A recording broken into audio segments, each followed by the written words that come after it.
महावीर जैन जबलपुर जोरदार तालियों से उनका स्वागत भी करें। और मैं अनुरोध करूंगा प्रथम प्रश्न महाराज श्री श्री चरणों में बैठेंगे।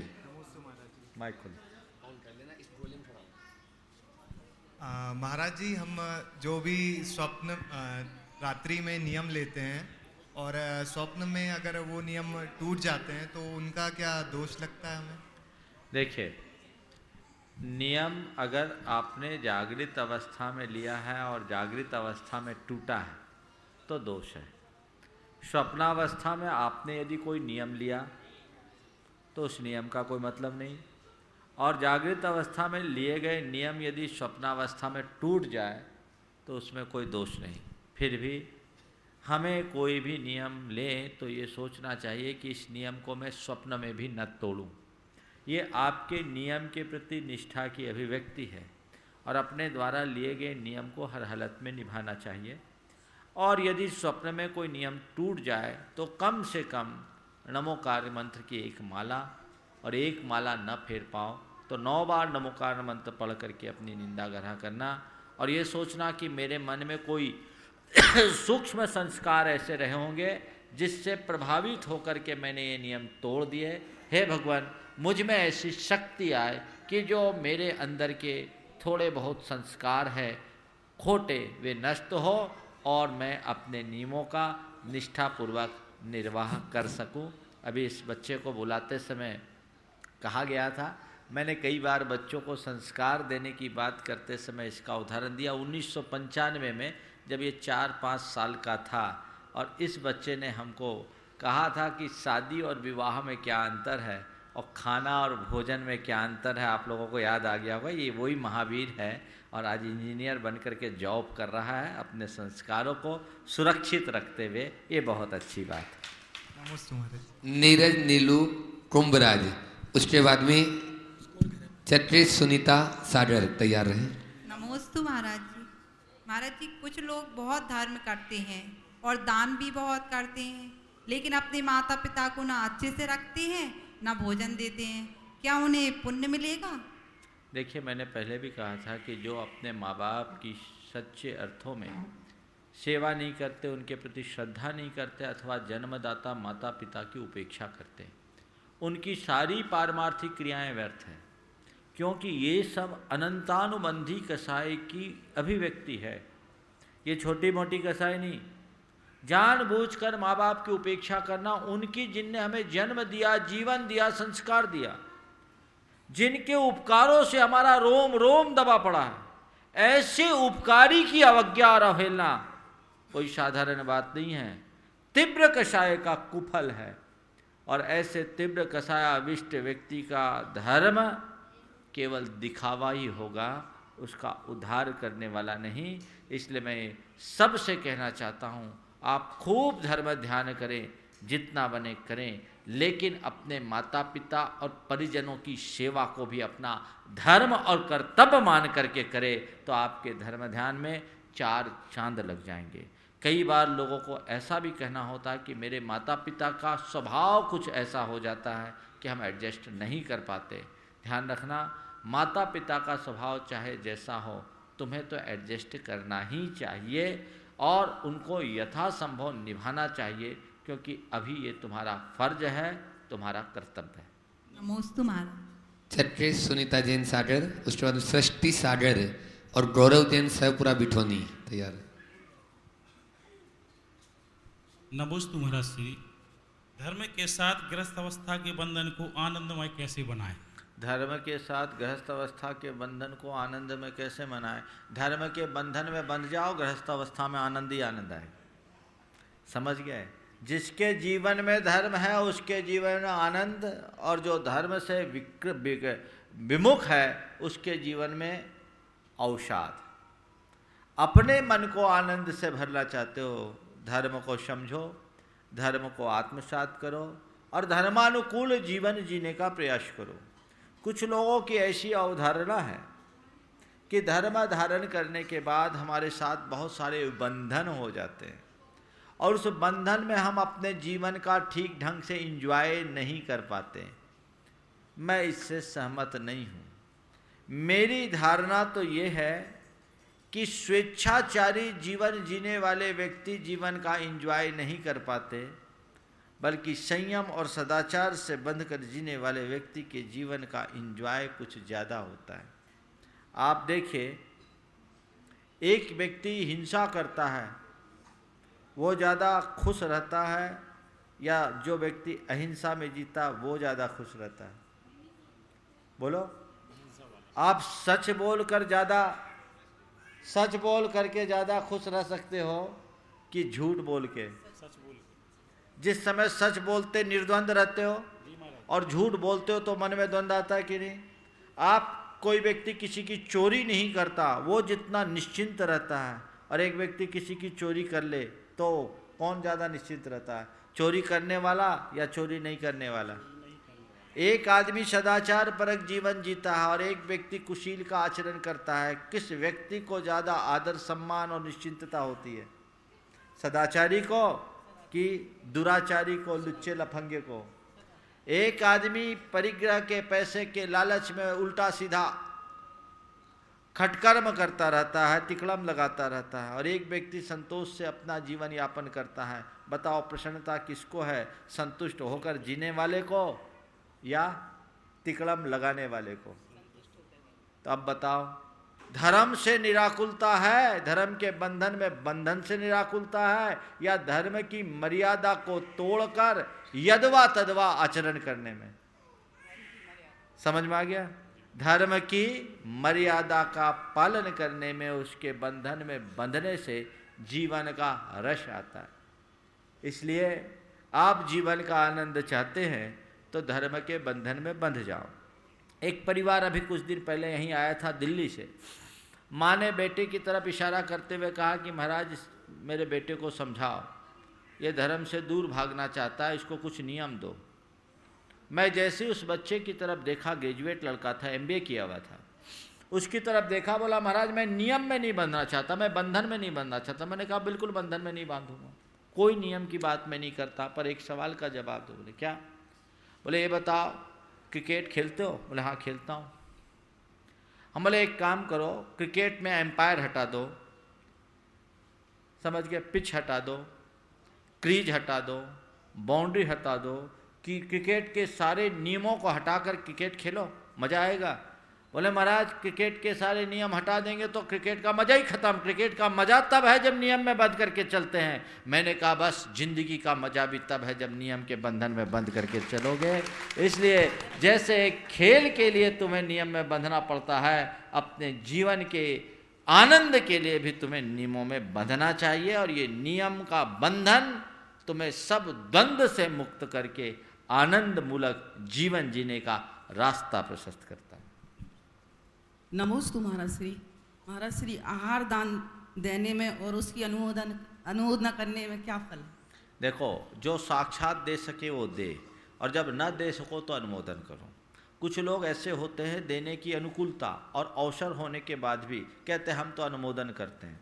एक बार की बात है, हम लोग पपोरा जी में थे, मैं एक क्षुल्लक अवस्था में था, 1986 की बात। विद्वत परिषद के एक वरिष्ठ विद्वान, कई विद्वान आए हुए थे, वो बाहर खड़े खड़े आहार देख रहे थे। विद्वान तो थे पर साधुओं से ज़्यादा जुड़ाव उनका नहीं था, सेवा भक्ति का भाव नहीं था। सब लोग आहार दे रहे थे। तो आहार देने के बाद किसी ने उनसे आग्रह किया, उनके रिलेटिव भी थे संयोग थे जिनके चौके में मेरा आहार हो रहा था, वो बाहर खड़े खड़े देख रहे थे। बोला पंडित जी आप भी आहार दे लो, 16 बदल लो। एक बार बोला, 2 बार बोला, 3 बार बोला मेरी तो अनुमोदना है। ठीक, अनुमोदना हूँ। आहार होने के बाद मैंने कहा पंडित जी अनुमोदन तो कुक्कुट और मरकट के लिए, लूले लंगड़ों के लिए, मूक बधिर लोगों के लिए है, हाथ पांव वालों के लिए नहीं है। आप तो साक्षात दे सकते हो, जो कृत कर सकता है, कारित कर सकता है, वो अनुमोदन की बात करे। ये बहाना है। अवसर प्राप्त हो रहा है, तुम्हारे अंदर सच्चे देव शास्त्र गुरु के प्रति भक्ति होगी तो अवसर मिलेगा तो 100 काम छोड़कर लग जाओगे। और ये टाला मटोली कर रहे हो, इसका मतलब तुम्हारी निष्ठा सच्ची नहीं है। तो अवसर मिलने पर, अनुकूलता होने पर खुद दो, और अवसर और अनुकूलता के अभाव में अनुमोदना करो, और इस अनुमोदना का फल कई बार अनुमोदना का फल वो प्राप्त हो जाता है जो साक्षात दे करके भी प्राप्त नहीं किया जा सकता है। कृतांत वक्र के जीव जटायु की पर्याय में भगवान के मुनि राजों के आहार दान की अनुमोदना से ही अपने जीवन का उद्धार किया था। भगवान ऋषभदेव जब बजजंग और श्रीमती राजा की पर्याय में थे तो कुक्कुट और मरकट ने उनकी उस आहार दान की क्रिया की अनुमोदना की थी और उसके प्रभाव से वे आगे बढ़ कर के महापुरुष के रूप में जन्म लिए। वो कुक्कुट और मरकट ही शायद भरत और बाहुबली के जीवों से जुड़े हुए थे। हाँ, तो ये सब अनुमोदन का बहुत प्रभाव है। जब अवसर मिले तो अनुमोदन करो, देने की भावना रखो पहले, लेकिन देखो बहुत भीड़ है, व्यवस्था है, अनुमोदना करो, तब अनुमोदना का उतना ही लाभ मिलेगा। चलिए, और आप लोग आज घर बैठे अनुमोदन करके बहुत लाभ ले सकते हैं। जिनके गांव में साधु नहीं है तो घर बैठे आहार देखो और अनुमोदना करो कि सभी का निरंतर आय आहार हो। पारस चैनल आपको कितना पुण्य कमाने का मौका दे रहा है, इसका लाभ आपको लेना चाहिए। सृष्टि जैन सागर, उसके बाद में शशि जी पाटनी कोलकाता तैयार है। नमोस्तु महाराज श्री, मेरा प्रश्न यह है कि क्या संगति का प्रभाव पड़ता है? संगति का प्रभाव पड़ता ही है, पड़ता नहीं है। संगति का प्रभाव पड़ता ही है। कहते हैं कि पानी का अपना कोई रंग नहीं होता, वो जिस धरती पर बहता है वैसा रंग बन जाता है। समझ गए? तो जैसी संगत वैसी रंगत, संगति का बहुत असर होता है। अगर मैं पूरी बात करूं तो आज का पूरा व्याख्यान उसी में चला जाएगा, लेकिन मैं इतना कहना चाहता हूं कि सदैव अच्छी संगति को अपनाओ। आप आम आदमी की बात तो जाने दीजिए, आचार्य कुंद ने मुनियों को भी अच्छी संगति में रहने की प्रेरणा दी। वो प्रवचन सार में कहते हैं कि तुमको अपनी मुनित्व की रक्षा करना है तो या तो अपने से अधिक गुणों वाले मुनि के साथ रहो या समान गुण वाले के साथ रहो, तो तुम्हें मुनिपना तुम्हारा जीवित रहेगा और जीवन में आनंद रखोगे। नीचे वालों के साथ रहोगे तो मामला गड़बड़ हो जाएगा। इसलिए इस संगति के प्रभाव को समझना चाहिए और अपने जीवन में जहाँ तक बने अच्छी संगति अपनाने का प्रयास करना चाहिए। मैं एक ही लाइन में बोलता हूँ, हमारा जीवन एक लता की तरह है। लता को अगर खंबे का आश्रय मिलता है तो ऊंचाई को छूना शुरू कर देती है, और वही लता यदि किसी कुएं के पाट में उतर जाती है तो अधोगामी बन जाती है। तो अपनी इस जीवन लता को ऊर्ध्वगामी बनाना चाहते हो तो अच्छे लोगों के खंबे का आश्रय लेकर उन्नति के शिखर पर जाओ। बुरे लोगों की संगति पर पकड़कर अपने जीवन का पतन मत करो। शशि ऋषभ जी पाटनी कोलकाता, उसके बाद गौरव जैन सहपुरा बिटोनी। गुरुवर्षी के चरण सरोजों में मेरा शाश्वत नमन। मैं प्रश्न क्या करूं, गुरुवर्षी का मुखमंडल देखकर ही मेरे प्रश्नों का हल मिल जाता है, लेकिन आज एक मन में इच्छा हुई है कि एक प्रश्न गुरुवर्षी से पूछूं। यूं कहते हैं कर्म की शक्ति बहुत प्रबल होती है, तो गुरुवर्षी आप ये बताइए कि गुरु भक्ति और प्रभु भक्ति से क्या हमारे कर्म कम हो सकते हैं? बिल्कुल हो सकते हैं। आप गृहस्थों के लिए कर्म काटने का सबसे सरल उपाय प्रभु भक्ति और गुरु भक्ति है। आचार्यों ने भक्ति को संसार की विच्छित्ति का कारण निरूपित करते हुए लिखा है कि द्वादशांगावगमः तत्तीव्र भक्ति केवली समुद्घात परिणामश्चेति संसार विच्छित्ते कारणम। द्वादशांग का ज्ञान, तीव्र भक्ति और केवली का समुद्घात परिणाम संसार के विच्छेद का कारण है। आचार्य कुंद कहते हैं कि जिनेंद्र भगवान की भक्ति से पूर्व संचित कर्म नष्ट हो जाते हैं। यहाँ तक कि आचार्य वीरसेन के कथनानुसार निधत्ति और निकाचित कर्म भी भगवान की भक्ति से नष्ट होते हैं। न केवल भगवान की भक्ति से अपितु गुरुओं की भक्ति से भी। कहते हैं साधुनाम दर्शनेन जिनेन्द्रानाम साधुनाम बंधनेन च न चिरम तिष्ठते पापम छिद्र हस्ते यथोदकम। रोज आप दर्शन पाठ करते समय ये बोलते हैं तो ये आपको बहुत अच्छा अवसर है, इसका लाभ उठाना चाहिए। मैं तो सबसे कहता हूँ, तुम्हारे पास शक्ति नहीं, व्रत उपवास नहीं कर सकते हो, चलेगा। तुम अगर त्याग तपस्या करने में समर्थ नहीं हो, कोई चिंता नहीं। तुम कुछ दान धर्म करने में सक्षम नहीं हो, कोई परवाह नहीं। भगवान का नाम ले लो, गुरुओं की सेवा कर लो, इसमें भी तुम्हारा उद्धार हो सकता है। संसार को काटने का और कर्म निर्जरा का इससे सस्ता और कोई उपाय नहीं है। और जो व्यक्ति ये भी न कर पाए उसके लिए मेरे पास भी कोई उपाय नहीं है। गौरव जैन सेपुरा बिटोनी, उसके बाद शोभा राजीव बिलाला जयपुर और दीपक दिशा जैन जयपुर तैयार है। महाराज श्री, हम सभी दैनिक जीवन बहुत सारे पाप करते हैं, जिसके बाद मन में ये विकार आता है कि मंदिर कैसे जाएं या श्री जी के दर्शन कैसे करें। तो उसके लिए आलोचना पाठ या प्रतिक्रमण करना जरूरी है, या श्री जी से सच्चे मन से क्षमा मांग लें तो कुछ कर्मों में कमी आएगी? देखिए, आलोचना पाठ रटे रटाए पढ़ने का नाम नहीं है।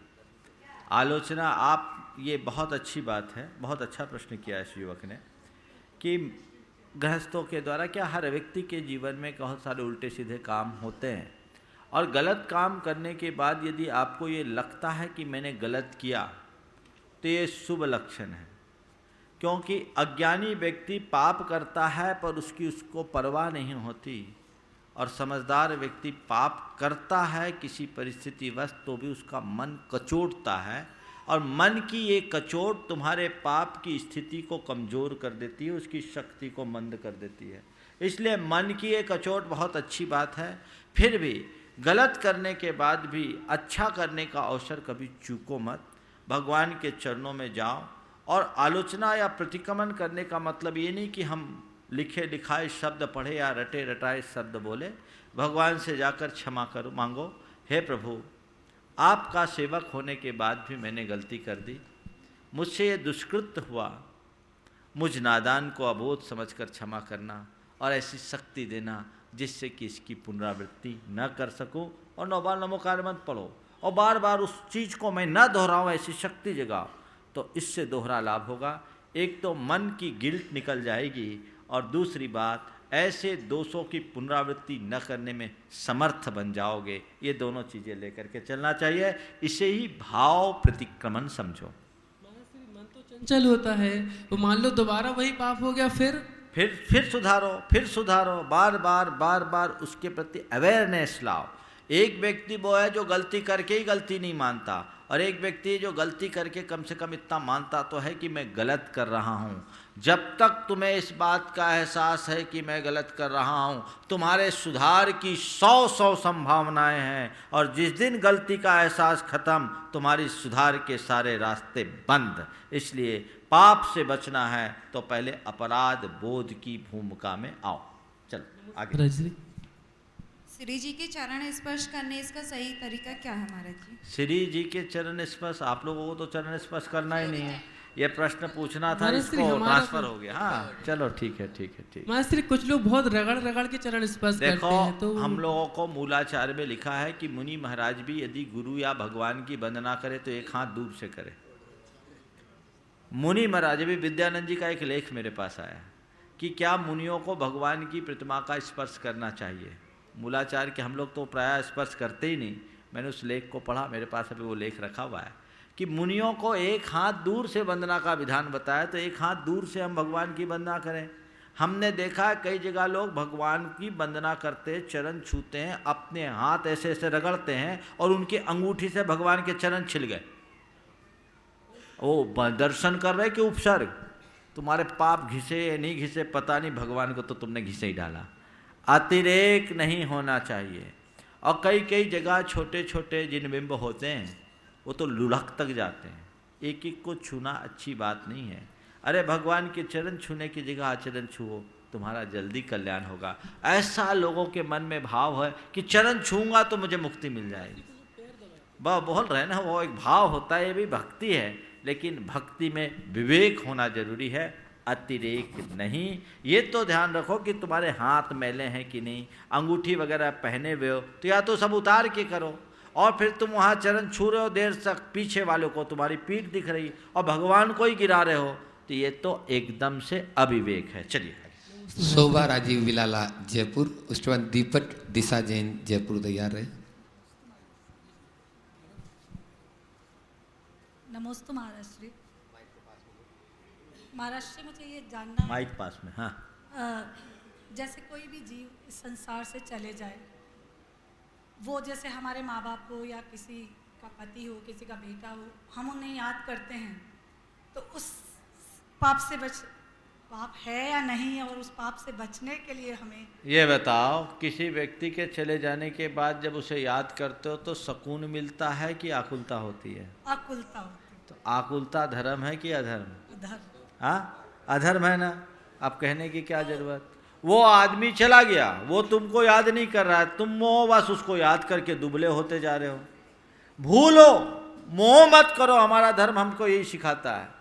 मोह तो संसार को बढ़ाने वाला कारण है और दुख करने से असाता वेदनी का आश्रय करता होता है। महाराज मन पे बस जीतो, नहीं है। उसी को ज्ञान पूर्वक जीतना है। जो एक अज्ञानी है वो बात अलग, एक ज्ञानी है, हमने जान लिया कि नहीं ठीक है, राख को सींचने पे अंकुर थोड़ी होगा। वो चला गया, वो जीव चला गया, तो अब क्या, अब हम बच्चे, हमको देखना। कई लोग उनके लिए शांति विधान करते हैं, किसके लिए? उनकी आत्मा की शांति के लिए। वे तो परम शांता, शांति तुमको है, तुम अपनी शांति के लिए करो, उनकी शांति के लिए थोड़ी करो। और यहाँ विधान करोगे, पुण्य उनके पास जाएगा क्या?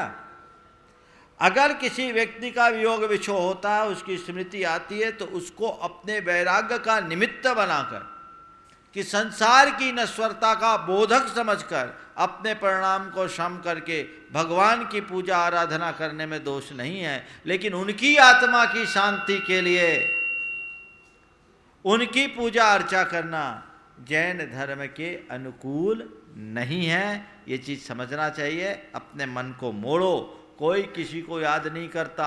जो यहाँ से जाता है, जहाँ जाता वहीं रम जाता है, उनको फुर्सत नहीं। इसलिए अपना समय जो बचा है, याद करना है तो प्रभु को याद करो। मोहियों को याद करके क्या पाओगे? वो संसार में रुलाएगा। दीपक दिशा जैन जयपुर, उसके बाद नितेश जैन, सुलोचना जैन जयपुर तैयार रहे। नमस्ते महाराज, मेरा प्रश्न ये है कि हम जब ट्रिप पे जाते हैं, माइक पास में, हाँ, हम जब ट्रिप पे जाते हैं तो देव दर्शन नहीं कर सकते हैं, तो उसका कोई ऑल्टरनेटिव है? बहुत अच्छा अल्टरनेटिव है। आप अपनी ट्रिप ही ऐसी बनाइए कि बीच में देव दर्शन हो जाए। सबसे अच्छा रास्ता था। वो पॉसिबल नहीं हो तो तब तो यही अच्छा उपाय है कि उपवास करके ट्रिप करो। ये और अच्छा रास्ता है। और वो भी पॉसिबल नहीं है तो देव दर्शन करना ही जरूरी है। तो क्या करें? हाँ, एक आपने फॉरेन की बात की, एक प्रसंग सुनाता हूँ। कलकत्ता के सुमेर जी चूड़ीवाल 1993 में आचार्य गुरुदेव के चरणों में बीना बारा पहुँचे। मैं वहीं बैठा था। नित्य अभिषेक पूजन करने वाले जीव, बड़े धर्मात्मा व्यक्ति,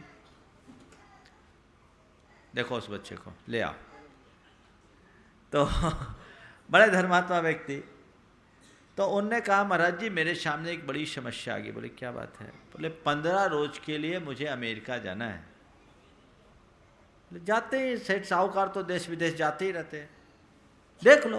महाराज दुविधा ये है कि मेरा रोज अभिषेक पूजन का नियम है और वहाँ अभिषेक कैसे करूँगा, क्या करूँ? तो आचार्य महाराज ने कहा देखो भाई, ऐसी स्थिति है तो पहले भी सेठ साहूकार देश विदेश जाते थे, अपने साथ भगवान ले जाते थे। तुम अपने साथ भगवान ले जाओ। उन्हें बड़ा आश्चर्य हुआ, अपने साथ भगवान ले जाते हो? बोले हाँ, चल प्रतिमा को, 5 इंच की प्रतिमा, चल प्रतिमा जो होती है उनको ले जाओ, विधि विधान से शुद्धि पूर्वक आचार्य जी ने बता दिया। उसका एक अलग बक्सा बना लेना, उसमें बढ़िया ढंग से रखना ताकि किसी प्रकार की अवनय न हो, और ले जाते समय उच्च आसन पर रखना। उनको बहुत अच्छा लगा। बोले महाराज अभिषेक कैसे करेंगे? बोले आपत्ति काल में ये सब नहीं देखा जाता, जल नहीं मिले तो तुम मलमल के कपड़े से, सूखे कपड़े से ऐसे पोंछ लेना। वो गए, उन्हें आशातीत सफलता मिली। लौटकर गुरु चरणों में अपनी ओर से कृतज्ञता प्रकट करने फिर आए और कहा गुरुदेव आपकी कृपा से मेरा नियम भी पल गया और मेरा काम भी बहुत अच्छा हुआ, जैसा मैंने सोचा था उससे कई गुना अच्छा हुआ, पर मुझसे एक चूक हो गई। बोले क्या? बोले जब अभिषेक का समय आया तो सूखे कपड़े से पोंछने में मेरा मन नहीं माना, तो मैंने अंगूर का रस निकाल करके भी अभिषेक किया। इसमें कुछ गलती तो नहीं हुई? बोले तुम्हारी भावना इतनी अच्छी है कि उसमें कोई गलती नहीं है। तो वो आज भी निभाते हैं। अभी जब मैं कलकत्ता में था, सुमेर जी से पूछा, बोला अब भी मैं जाता हूँ 16 पहन करके जब वो चेकिंग करते हैं तो पहले मैं खुद धोती दुपट्टा पहनता हूँ, फिर प्रतिमा दिखाता हूँ, और अब तो लोग मुझे लगभग पहचानने लगे तो कोई जांच वाँच भी नहीं करते। तो आप इस तरीके से ले जाएं, और अगर वो स्फटिक मणि की हो या किसी रत्न की हो तो नित्य अभिषेक का कोई विकल्प ही नहीं।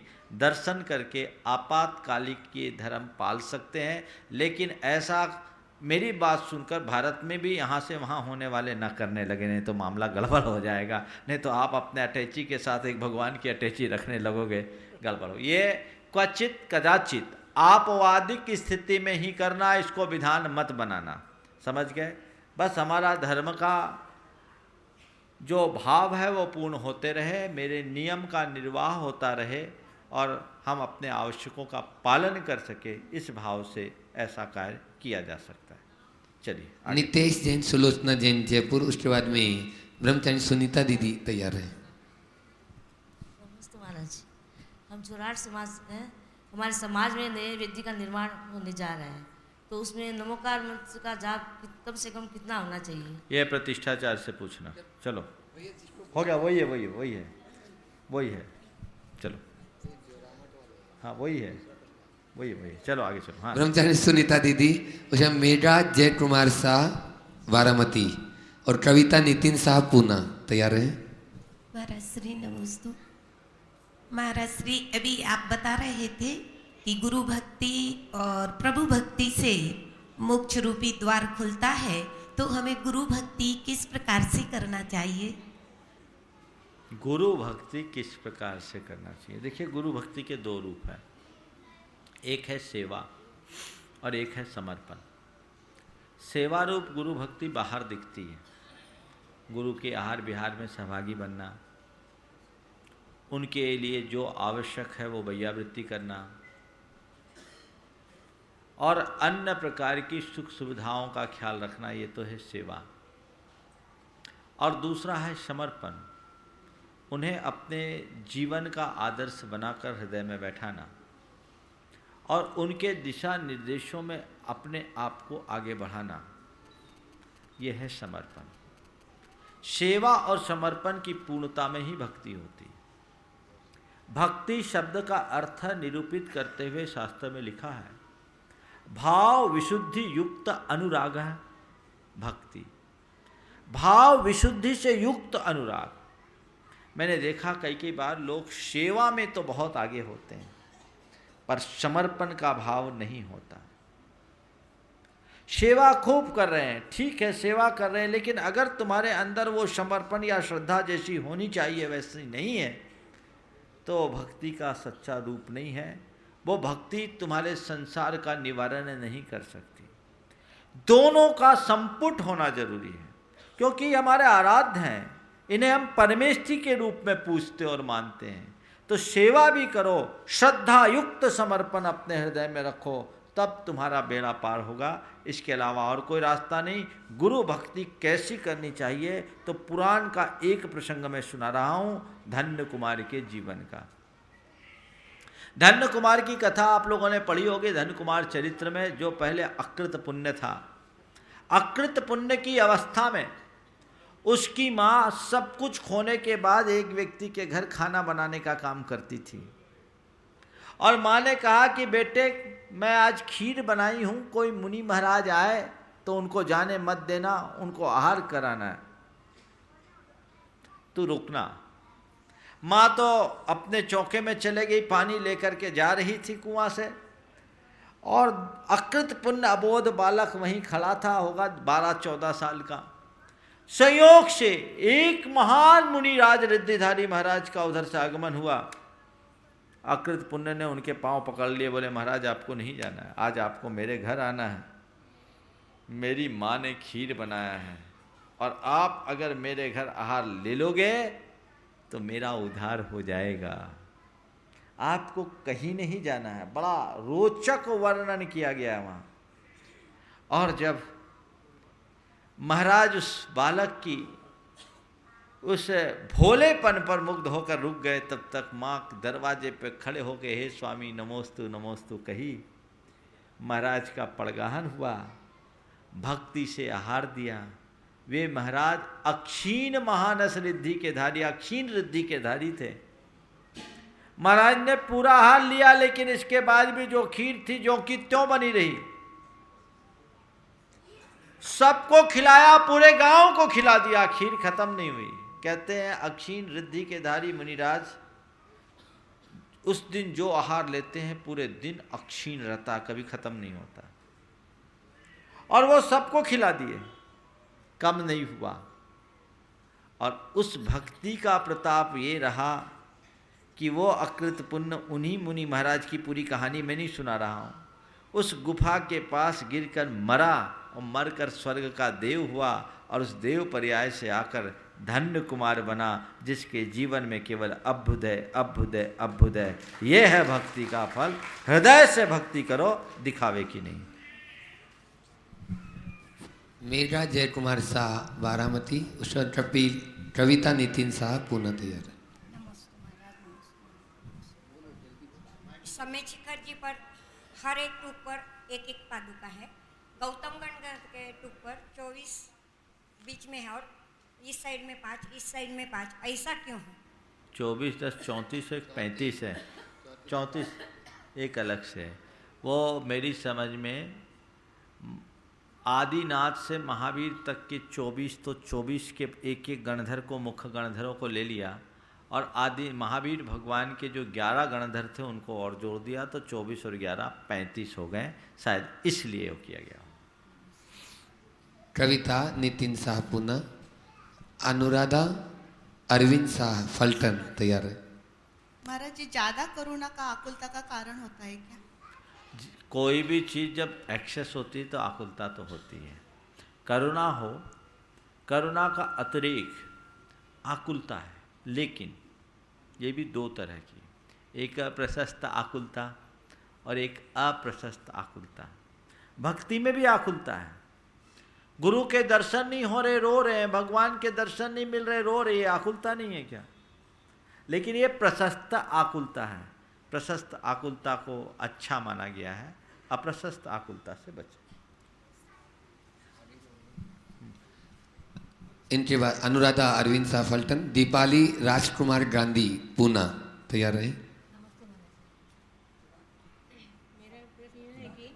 मेरा प्रश्न यह है कि चिंतन से पर्याय बदलती है वो कैसे?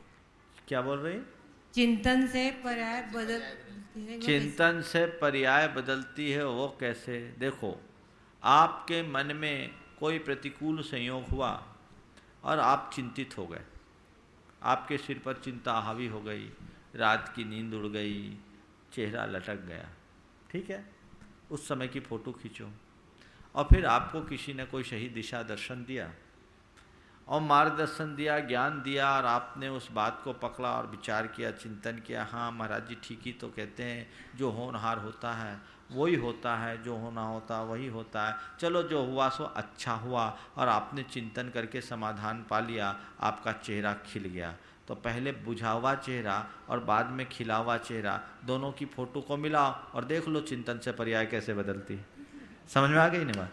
चलो। दीपाली राजकुमार गांधी पूना, उसके बाद में विशेष रचिता कासलीवाल इंदौर तैयार है। ज्ञान और विद्या में क्या अंतर है? न्याय और विद्या। न्याय और विद्या? न्याय नहीं, ज्ञान। ज्ञान, हाँ वो महाराज। ज्ञान और विद्या में क्या अंतर है? ज्ञान का मतलब, ज्ञान हमारी आत्मा का एक गुण है। किसी चीज को जानना ये ज्ञान है। सामान्यतः ज्ञान और विद्या को एक दूसरे की पर्याय कहते हैं, लेकिन विद्या शब्द बहुत व्यापक अर्थ में। विद्या कुछ सिद्धियों के रूप में भी रहती है। अनेक प्रकार की विद्याएं मानी गई है, विद्या देवियाँ भी मानी गई है। तो जब हम विद्या शब्द को लेते हैं तो अनेक प्रकार की सिद्धियों से भी जुड़ जाती है, लेकिन ज्ञान शब्द को जब कहते हैं तो सीधे हमारी आत्मा के गुण से जुड़ जाता है। तो समझ गए कि ज्ञान विद्या हो सकती है, लेकिन विद्या ज्ञान नहीं हो सकती। चलो। विशेष रचिता कासलीवाल इंदौर, उसके बाद आयुष ऋतु जैन इंदौर तैयार रहे। नमस्ते महाराज जी। हम गृहस्थों के लिए क्या आत्मा के गुणों का चिंतन ही ध्यान कहलाएगा? देखिए, ध्यान क्या है? आत्मा के गुणों का चिंतन, चिंतन भी चिंतन है, ध्यान नहीं। ध्यान उससे ऊपर की अवस्था है। ध्यान किसको बोलते हैं? जैन दर्शन में ध्यान कहा है, माँ चिट्ठ माँ जंपा माँ चित्त किम विजैन होई थिरो अपापम मिरवो इनमेव हवे परम ध्यानम। उत्कृष्ट ध्यान क्या है? कोई चेष्टा मत करो, कोई जल्प मत करो, कुछ बोलो मत, और माँ चित्त, कोई चिंतन मत करो, आत्मा को आत्मा में स्थिर रखो, मात जानो और देखो, इसका नाम परम ध्यान। ध्यान का मतलब शून्यता में आ जाना, कुछ भी ना करना ध्यान है। करना जब तक है तब तक ध्यान नहीं, वो चिंतन है, भावना है। बोलते ध्यान में क्या किया जाता है?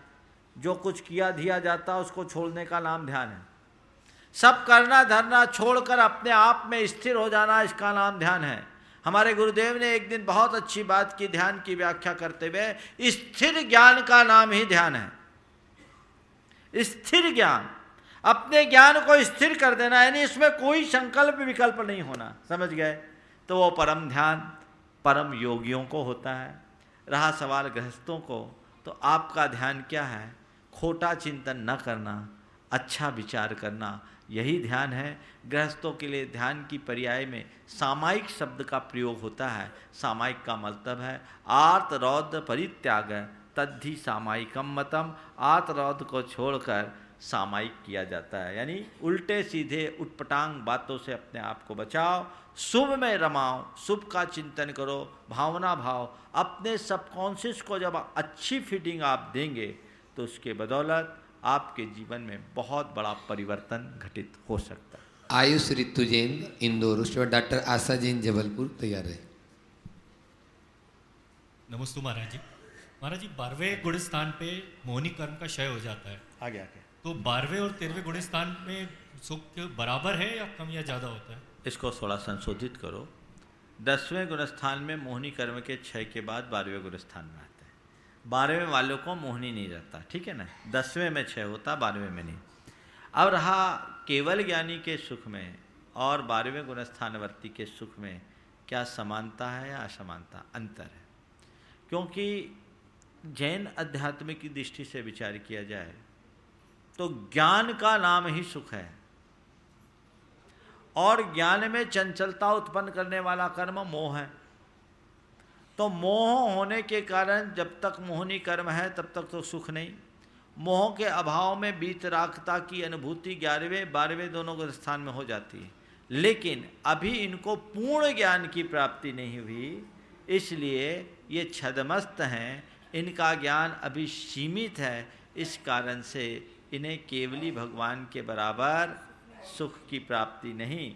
शास्त्रों में केवली भगवान के सम्यक दर्शन को परमावगाढ़ सम्यक्त कहा है, और नीचे की भूमिका में जो सम्यक दर्शन है उसे अवगाढ़ सम्यक्त कहा है। ये दोनों में अंतर हो गया।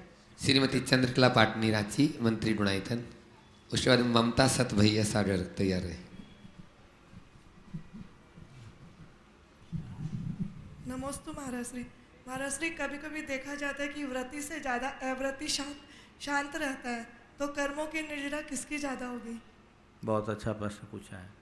व्रति की अपेक्षा अव्रति शांत रहता है, तो कर्म निर्जरा किसकी ज़्यादा होगी? ध्यान रखना, यही जैन धर्म की विशेषता है।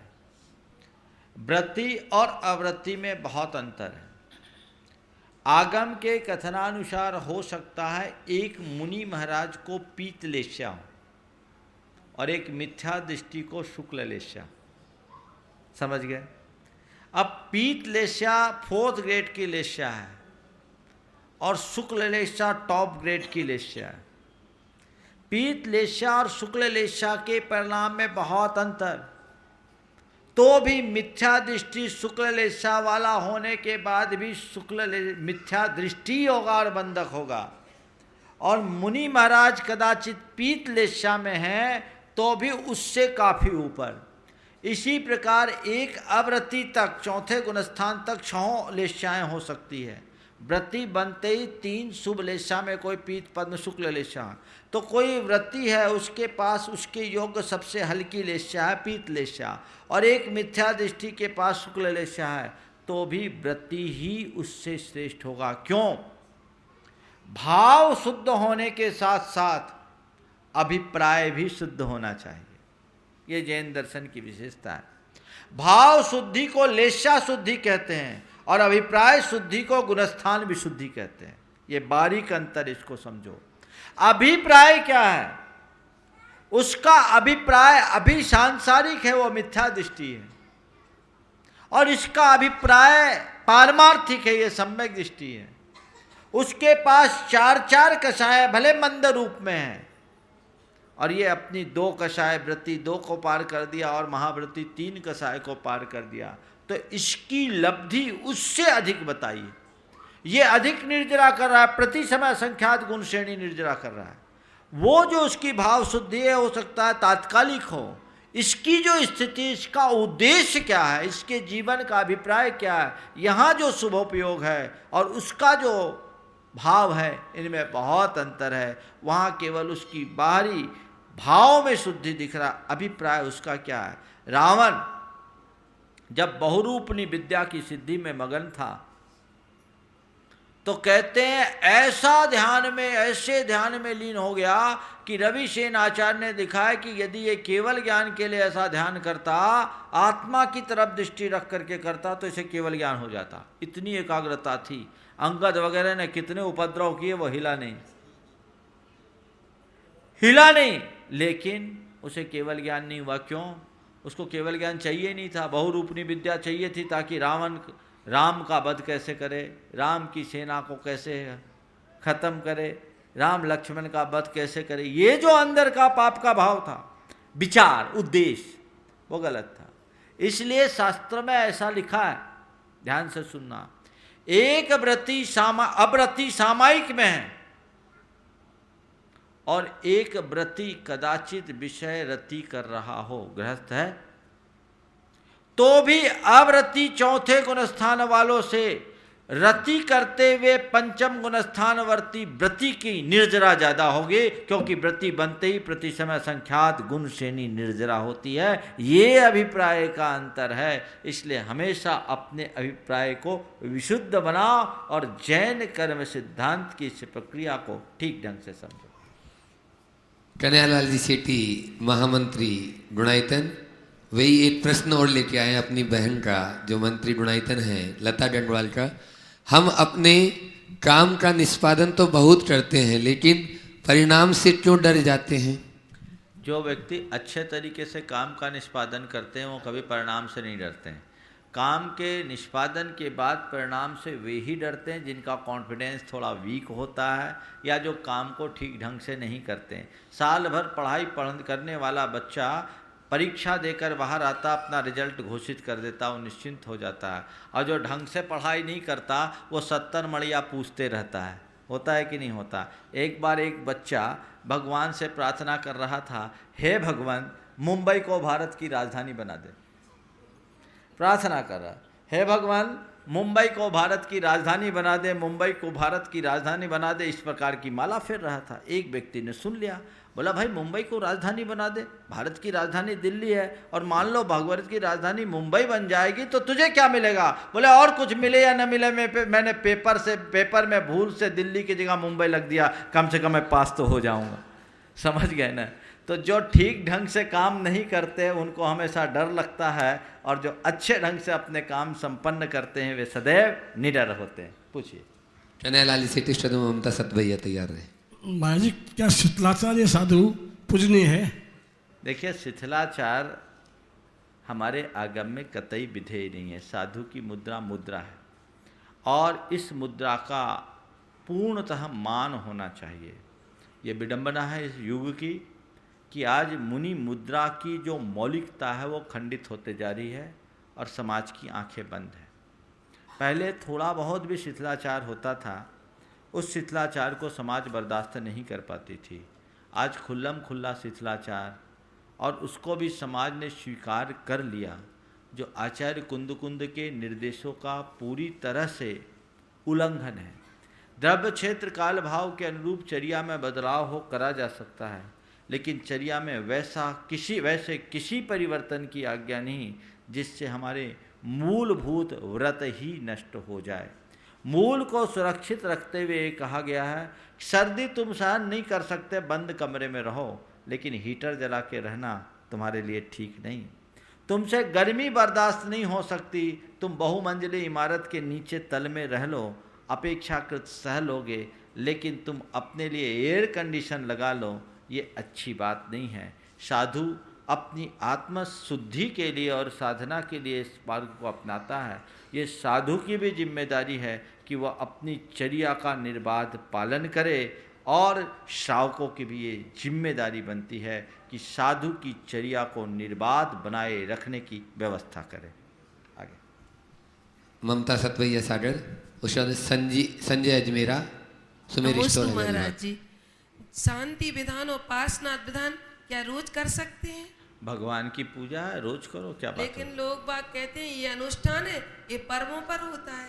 वो लोग कहते हैं जो भगवान की भक्ति की महिमा नहीं जानते। रोज अनुष्ठान करो और रोज हर दिन को पर्व बना लो, क्या बुराई? चलो नमस्ते महाराज।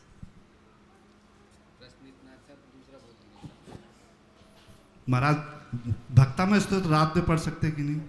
कभी भी पढ़ सकते, भगवान का नाम लेने में कोई समय की पाबंदी नहीं है। चलिए। विनीत भाटचंद जी छाबड़ा, कोलकाता, चले आए चौरंगी। महाराज जी प्रश्न आया है अनुज जैन कोटा, LLB MBA पास है लेकिन नौकरी नहीं मिल रही है और बिजनेस करने के पैसे नहीं है, आप ही बताएं मुझे क्या करना चाहिए। क्या बोला? LLB MBA पास है लेकिन नौकरी नहीं मिल रही है और बिजनेस करने के पैसे नहीं है, आप बताएं मुझे क्या करना चाहिए। मेरे पास आ जाओ और क्या हो, पर ऐसा मत सोचना कि मुझे कहीं नौकरी नहीं मिली मैं इसलिए निकल गया।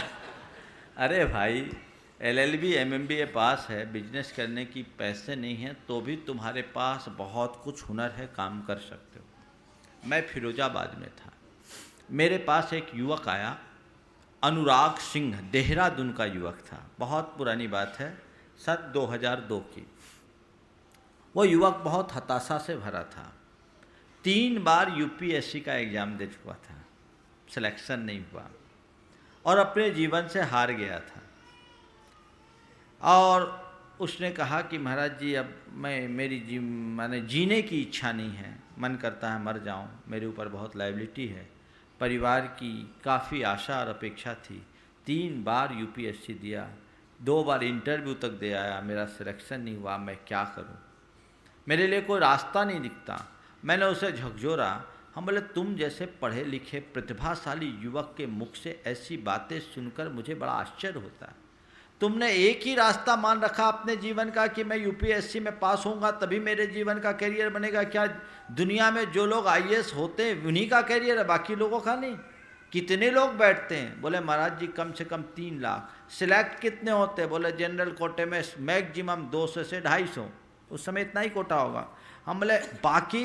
बोले बाकी तो रह जाते हैं, तो उनमें तुम शामिल हो, उनने भी तो अपना कोई ना कोई रास्ता ढूंढा, तुम्हारे पास कोई रास्ता नहीं है, तो मुझे समझ में नहीं आती। रास्ता खोजो। अरे अपने जिंदगी का निर्वाह तो एक रिक्शा चलाने वाला भी कर लेता है, न्यूज़पेपर बेचने वाला भी कर लेता है। तुम बंद दरवाजे को क्यों देखते हो? खुले दरवाजे को देखने की कोशिश करो। और अभी तुम्हारे पास चौथा मौका है, अभी हिम्मत क्यों हारते हो? महाराज हमारे पास खर्च की व्यवस्था नहीं है। हम बोले तुम पार्ट टाइम पेपर बेच करके भी अपनी पढ़ाई का खर्च निकाल सकते हो। मैंने उसको काफ़ी झकझोरा। हम बोले तुम जैसे तेजस्वी युवक को परमुखापेक्षी नहीं बनना चाहिए। तुम चाहो तो किसी को ट्यूशन पढ़ा सकते हो, तुम अच्छी कोचिंग चला सकते हो, पेट भरने के लिए तुम्हारे पास पर्याप्त है, और तुम तो इतने सक्षम हो अपने क्या कईयों का पेट भर सकते हो। मेरे संबोधन से उसका मन जागा और उसने कहा महाराज आप जैसे साधु से ऐसा मोटिवेशन मिल सकता है, मैंने तो इसकी आशा ही नहीं की थी। मैं तो सोचा था आप कोई मंत्र दोगे और मेरा काम बन जाएगा। मैंने कहा मेरे गुरु ने मुझे मंत्र नहीं दिया, मैं तुम्हें कहाँ मंत्र दूं? हाँ मंत्रणा जरूर देता हूं, और मेरी मंत्रणा को सुन लोगे तो तुम पर जादू जैसा असर पड़ेगा। मंत्र का असर पड़े या ना पड़े, मंत्रणा का असर तो तुरंत पड़ता है। उस युवक को मैंने संबोधा और उसके बाद उसने चौथे अटेम्प्ट में UPSC की परीक्षा दी वो सेलेक्ट हो गया, अभी कस्टम में बॉम्बे में पदस्थ है कमिश्नर की पोस्ट पर। ये जीवन में परिवर्तन आता है। तो MBA LLB होने के बाद भी अगर तुम्हारा मनोबल इतना कमज़ोर है तो तुम्हारी पढ़ाई बेकार है। अपनी पढ़ाई को सार्थक करो और जो रास्ता खुला है उस पर चलने का प्रयास करो। विनीत जी छाबड़ा कोलकाता। संजय जी कोलकाता। हाँ बोलो। गृहस्थ में सच बोलना अपराध सा लगता है, ऐसा क्यों? सच बोलना अपराध सा लगता है, ऐसा क्यों? ऐसा तभी होता है जब हम अपने आसपास के वातावरण को कुछ गड़बड़ बना लेते हैं और सच पर हमारी अपनी कोई निष्ठा ना हो। जो व्यक्ति हमेशा सच बोलता है उसको सच बोलने में अपराध नहीं लगता। सत्य के प्रति अपनी निष्ठा जगाइए, सच बोलने में अपराध नहीं। हाँ, लेकिन ऐसा सच कभी मत बोलना जिससे किसी का अहित हो। दूसरों के लिए अहितकर या अप्रिय सच बोलना अपराध है। श्रीमती वीरबाला जयंतीलाल सरैया यदि आ चुके हों दाऊद वाले तो मंच के पास में आ जाएंगे। रीता जैन उज्जैन से पूछ रहे हैं, तन धन साथ ना दे तो मोक्ष के मार्ग की ओर कैसे जाएं? क्या बोला? तन और धन साथ ना दे तो मोक्ष के मार्ग की ओर कैसे जाएं? मन से जाओ। जब तन धन साथ नहीं दे रहा तो मन तो है ना। मन के माध्यम से तो सब कुछ किया जा सकता है। जो साक्षात नहीं कर सके वो अपने मन के माध्यम से बहुत कुछ कर सकता है और मन के माध्यम से करने का प्रयास करना ही चाहिए। आगे आचार्य द्वारा लिखित ग्रंथ ही क्यों पढ़ना चाहिए? प्रशांत जैन।